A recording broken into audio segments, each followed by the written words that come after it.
diz assim: disse Josué também ao povo: santificai-vos, porque amanhã fará o Senhor maravilhas. Aonde? E falou Josué aos sacerdotes, dizendo: levantai o quê? A arca da aliança, e passai adiante deste povo. Levantaram, pois, a arca da aliança e foram andando adiante do povo. Josué 3, 5, 6.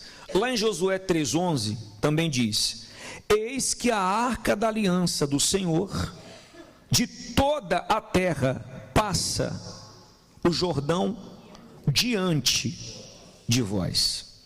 Olhe para mim, por favor. Então veja que o Espírito Santo, desde aquela época, já trabalhava para que as pessoas estivessem em santificação. Josué sabia que para eles entrarem na terra prometida e tomarem o quê? Posse, eles precisavam estar santificados. O que é a santificação? Nós vivemos num mundo caótico. Ninguém vai dizer que esse mundo é santo. No mundo em que nós vivemos, o errado é certo e o certo ou não é assim. A nossa sociedade cada vez mais está indo de mal a pior. Hoje em dia não há respeito, consideração pelos pais com os filhos, pais que infelizmente abusam dos próprios filhos, adultos que abusam de crianças, sim ou não? E filhos também rebeldes, que não respeitam. Tudo começa aí. Uma família mal é uma sociedade má. Deu para entender, sim ou não? Se a família não está bem, a sociedade não vai bem, porque a família é uma instituição criada por quem? E Deus, Ele criou a família exatamente porque é a base. Agora, se não há o respeito dentro dos lares, nas famílias, como vai haver o respeito de um ser humano para com outro? Então a tendência é piorar. O mundo que a gente vive está indo de mal a pior, e isso é bíblico. Olhe para mim, por favor.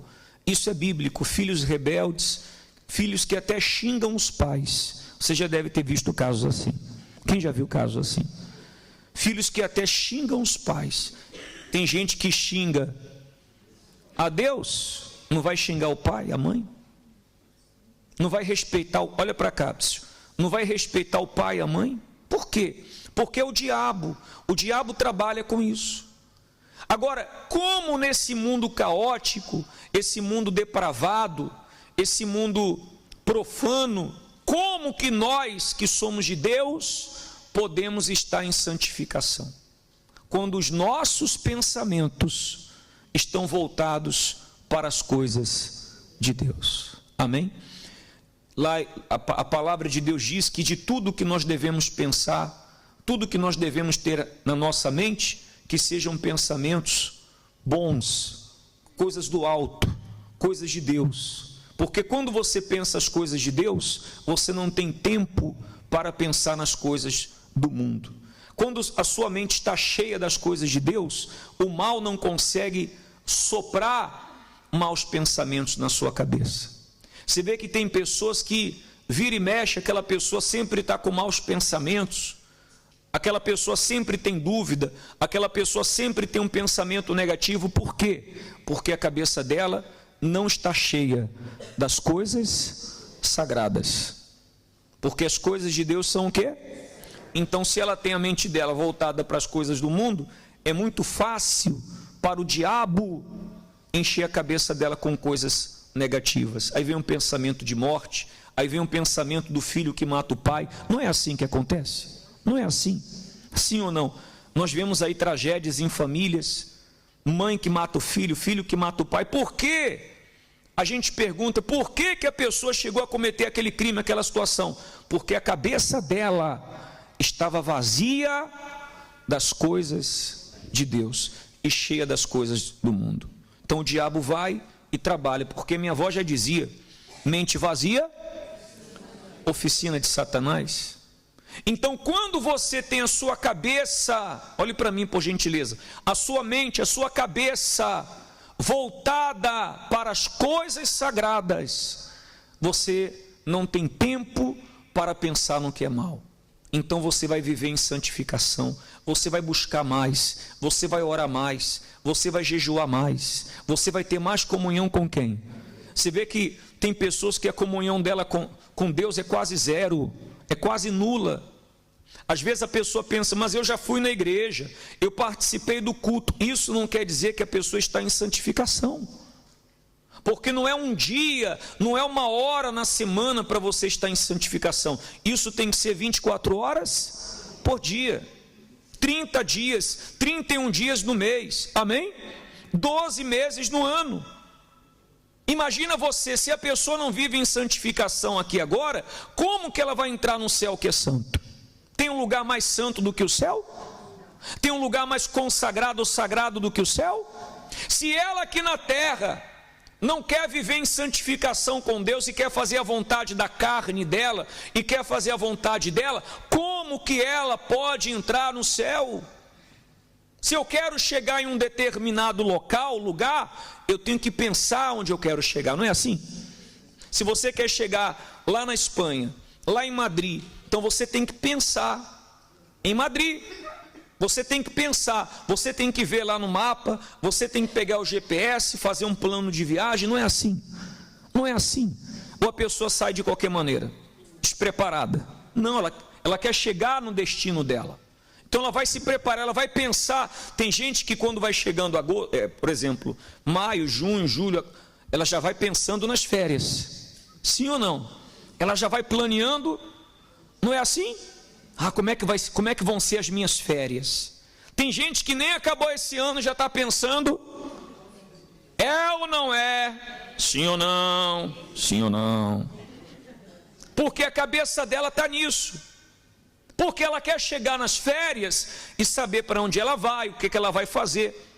Pense que a mesma coisa é relacionada à nossa vida com Deus.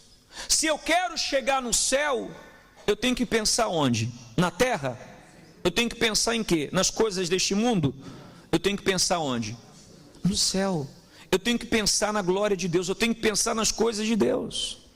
Eu tenho que pensar no céu. E quando eu tenho o meu pensamento voltado para o céu, quando eu tenho o meu pensamento voltado para o sagrado, não dá tempo de pecar. O diabo vai tentar, o diabo vai trazer a tentação, mas eu não vou cair em tentação, porque a minha mente está voltada para onde? Para as coisas de Deus.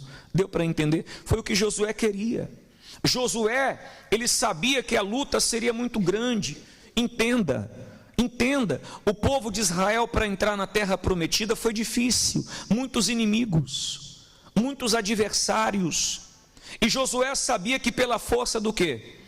Do braço deles, eles não conseguiriam, eles precisavam de Deus, eles precisavam do sagrado. Então ele levou o povo a essa consciência: santificai-vos, santifiquem-se, porque amanhã o Senhor fará maravilhas. Aonde? Quem quer ter um final de ano abençoado? Quer ou não quer? Santifique-se. Pega esse penúltimo mês do ano, que é novembro, o penúltimo mês, e dedique para Deus. Você vai ver que esse final de ano vai ser uma bênção. Deus vai estar com você em todo momento. Amém? Mas você tem que dedicar para quem? Para Deus. Foi o que Josué fez. Agora, eu vim aqui hoje para participar da reunião, não venho mais. Então você não se santificou. Não é assim. É uma vida com Deus, é um relacionamento com quem? Você já ouviu, Jesus ensinou sobre a oferta. Quando a gente fala que a oferta é sagrada, é porque a oferta é... Jesus foi o que na cruz? Primeiro, Jesus foi o que? Foi oferta. Amém? Mas Jesus também ensinou o seguinte: quando a pessoa tem uma oferta e ela quer apresentar isso desde o passado, ela queria apresentar a oferta no altar, se ela soubesse que tem alguém que tem mágoa dela, ressentimento dela, o que ela tinha que fazer? Levava a oferta para casa?